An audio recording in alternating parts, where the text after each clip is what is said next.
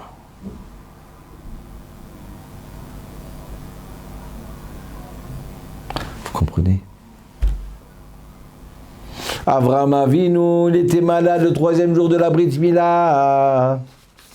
Avraham Avinu, dans ce coup, Dieu vient le visiter. Et voilà que quand il vient le visiter, il y a trois hommes qui arrivent. Il dit à Dieu, excuse-moi, attends-moi 2 secondes. Il y a 3 invités là, merveilleux, c'est merveilleux, j'ai 3 invités. Il se met à courir. Mais comment? C'était le jour le plus dur, c'est pour ça que Dieu est venu le visiter. Visiter le malade. Mais d'où là cette chance, Avraham Avinu? Aïe, aïe, aïe, il a dit, Dieu est venu me visiter. C'est qu'il a confiance en moi, donc je vais guérir. Et il a guéri. Alors, bien mettre, que Dieu vous bénisse. Que Dieu y fasse que vous, nous, on reste en bonne santé. Et que si Chas v'Shalom, on est malade, il faut penser que si on baisse les bras, eh bien oui, c'est foutu. Mais si on baisse pas les bras, on a 50%, 60%, 70%, 80% de guérir. On crée les antivirus. On crée pour tuer les microbes, les bactéries. On fabrique l'espoir. Oui, je veux être le roi de l'espoir comme Chizkiyahu. Oui, je veux être comme David Améler. Oui, je veux être comme Avraham Avinu. Vous comprenez? Même un non-juif, s'il y croit, ça marche.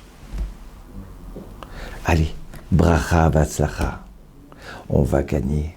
Allez-y, on chante. La la la la la la la la la la la la la ya la la ya la la ya la la la la ya ya ya ya ya ya ya ya ya ya ya ya ya ay ya ya ay ya ya ay ya ya ya ya ya ya ya ya ay ya ya ya ya ya ya ya. On va gagner. Refouach les mains. Torah-Box, c'est une véritable yeshiva en ligne qui va vous permettre d'étudier les textes de référence dans les mots Talmud, Livre des prophètes, Chassidut, Moussar, Pensée juive, Halakha. Des dizaines d'œuvres disponibles avec pour chacune d'elles un enseignement adapté. En un seul clic, où que vous soyez, à n'importe quelle heure du jour ou de la nuit. Étudiez enfin tous les sujets que vous avez toujours rêvé d'approfondir. Alors, travailler le GAN, c'est la socle des livrets Torah, c'est travailler les paroles de l'étude de la Torah. Et c'est quoi garder le GAN? C'est l'ishma, mitzvota, de garder les mitzvot. Aujourd'hui, la Torah n'a jamais été aussi proche de nous.